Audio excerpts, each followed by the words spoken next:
ಆತ್ಮೀಯ ಸ್ನೇಹಿತರೆಲ್ಲರಿಗೂ ವಂದನೆಗಳು. ನಾನು ರಾಜೇಶ್ವರಿ ಶಾಂಭಟ್. ಇವತ್ತು ನಾವು ರಾಗಿ ಬಿಸ್ಕೆಟ್ ಮಾಡೋದು ಹೇಗೆ ಅಂತ ನೋಡುವ. ರಾಗಿ ಬಿಸ್ಕೆಟ್ ಇದು ರುಚಿಕರವಾದಂಥ ಆರೋಗ್ಯಕರವಾದಂಥ ಒಂದು ಬಿಸ್ಕೆಟ್. ಇದನ್ನು ಮಾಡಲು ನಾವಿಲ್ಲಿ ಸಕ್ಕರೆ ಹುಡಿ ಹಾಗೆ ಸ್ವಲ್ಪ ಉಪ್ಪು ಮತ್ತು ತುಪ್ಪ ಹಾಕಿ ಚೆನ್ನಾಗಿ ಕಲಿಸ್ಕೊಳ್ಬೇಕು.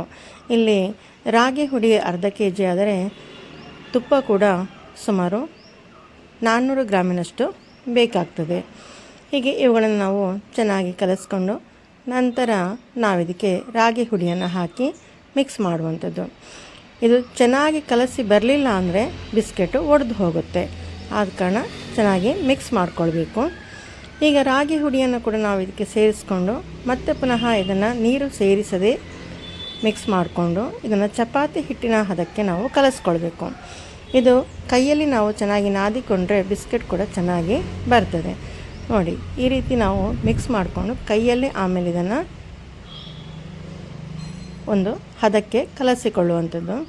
ಇದು ನೋಡಿ ಚಪಾತಿ ಹಿಟ್ಟಿನ ಹದಕ್ಕೆ ಈಗ ರೆಡಿಯಾಗಿದೆ.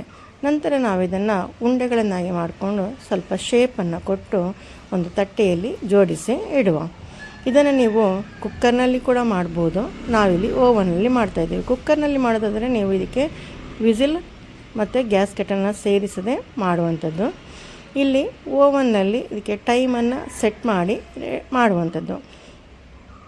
ಇದು ಸ್ಟೀಲ್ ಬಟ್ಟಲಾದರೂ ಸರಿ, ಗಾಜಿನ ಪ್ಲೇಟ್ ಆದರೂ ಸರಿ. ಈಗ ನಾವು ಇದನ್ನು ಓವನ್ನಲ್ಲಿ ಟೈಮ್ ಸೆಟ್ ಮಾಡಿಕೊಂಡು ಅದರಲ್ಲಿ ಬೇಕ್ ಮಾಡುವಂಥದ್ದು. ಇಲ್ಲಿ ನಾವು 3 ನಿಮಿಷದಷ್ಟಕ್ಕೆ ಟೈಮನ್ನು ಸೆಟ್ ಮಾಡಿಕೊಂಡು ಬೇಕ್ ಮಾಡ್ತಾಯಿದ್ದೇವೆ. ಬೇಕಾದಮೇಲೆ ಅದುವೇ ಆಫ್ ಆಗುತ್ತೆ. ನಂತರ ನಾವು ಅದನ್ನು ತೆಗೆದು ಪೂರ್ತಿಯಾಗಿ ಆರಲು ಬಿಡಬೇಕು. ಪೂರ್ತಿ ತಣ್ಣಗಾದ ಮೇಲೆ ಬಿಸ್ಕೆಟನ್ನು ತೆಗೆದು ನಾವು ಇದನ್ನು ಸರ್ವ್ ಮಾಡುವಂಥದ್ದು. ನೋಡಿ, ಇಲ್ಲಿ ಬೇಕಾಗೋದನ್ನು ನೀವು ನೋಡ್ತಾ ಇದ್ದೀರಿ. ಅದು ರೊಟೇಟ್ ಆಗ್ತಾ ಇರ್ತದೆ, ಹಾಗೆ ಬೇಕಾಗ್ತಾ ಇರ್ತದೆ. ಇದು ನಮ್ಮದು ಓನಿಡಾ ಓವನ್.